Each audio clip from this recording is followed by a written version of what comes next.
Alors, ce soir, je m'en viens vous faire possiblement... Oh, merci des sweets. Je me débrouille bien, hein?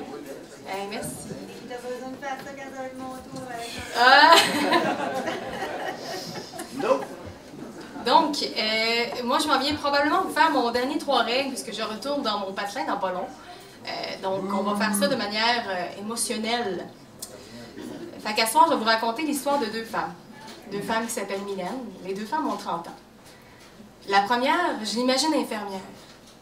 C'est un emploi qu'elle occupe depuis déjà plusieurs années, puis, tu sais, elle tripe à faire ça. C'est un rêve de jeunesse qu'elle avait depuis toute petite. Puis enfin, elle l'a réalisé, elle réalise ce rêve-là depuis longtemps.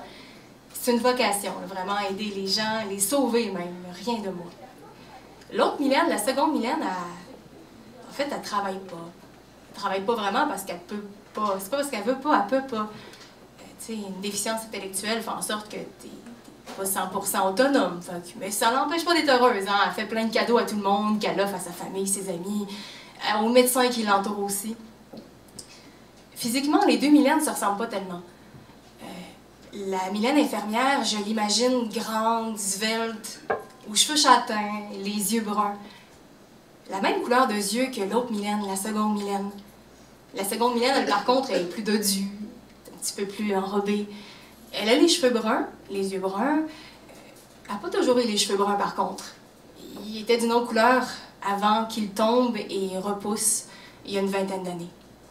Au niveau de la santé, la Mylène infirmière, elle, dans ma tête, est super en forme. Tout va bien. Vraiment, elle a une vie incroyable qui l'attend. Plusieurs années encore, tout va bien. La seconde Mylène, c'est un peu différent. En fait, elle a une santé un peu précaire. Puis, en fait, il faut retourner il y a une vingtaine d'années pour comprendre, parce que il y a une vingtaine d'années, ses cheveux sont tombés, c'est pas pour rien. Un cancer du cerveau, à cette époque-là, ça pardonnait pas. C'est pas grand monde qui survivait, et malgré tout, malgré ce qu'on pensait, et pour contrer les statistiques, elle a survécu. Elle a survécu, mais ça a coûté cher. Ça a coûté, en fait, une déficience intellectuelle qui a poussé du jour au lendemain. Je sais pas pour vous, mais j'essaie d'imaginer avoir un cerveau normal, puis du jour au lendemain, mon cerveau perd la moitié de ses capacités. Je me retrouve plus, je suis plus toute là, puis j'ai de la misère à imaginer un peu ce que c'est, puis c'est un peu effrayant. Autre chose, elle a appris plusieurs années plus tard qu'elle devait vivre avec une dégénérescence du cerveau. C'est ça, une dégénérescence du cerveau. Moi, je me suis posé la même question. Imaginez-vous, en fait, c'est tout ce qui va avec un enfant, là. La joie de vivre, la gaieté, le petit énervé, tout ça. Mais imaginez ça cloîtré, le poignet dans un corps de vieille dame de 80-90 ans, qui est en perte d'autonomie et en perte de santé. Imaginez que vous entendez quelqu'un rire en arrière, un enfant. On se tourne. Au pelail. La vision que vous avez, c'est pas un enfant, c'est une femme avec un regard d'enfant quand même, mais un corps qui est pas flétri, mais tu sais, qui est plus vieux, qui a l'air magané, en chaise roulante. C'est une vision qui surprend, mais qui est surtout triste. Parce qu'en fait, une dégénérescence du cerveau, ça fait en sorte que tout vieillit plus vite. Le corps, les organes, le cœur. Donc, tout risque de mourir plus vite. Avec la seconde Mylène, on s'attend à ce qu'elle décède plus tôt.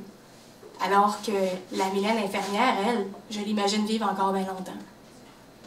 Ce texte-là, j'ai eu envie de le faire pour tous les enfants qui, comme Mylène, la seconde Mylène, n'ont pas pu vivre comme ils voulaient, ont été un peu coupés finalement de leur futur.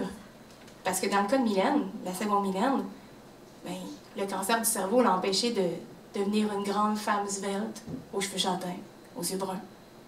Ça l'a empêché de réaliser son rêve d'aider le monde puis de sauver le monde, rien de moins. Ça l'a aussi empêché de devenir une infirmière. C'est de devenir la Mylène infirmière que j'imagine, qu'elle imagine sûrement elle aussi, puis qu'en fait, qui n'existe pas, puis qui n'existera jamais. Merci. Bravo!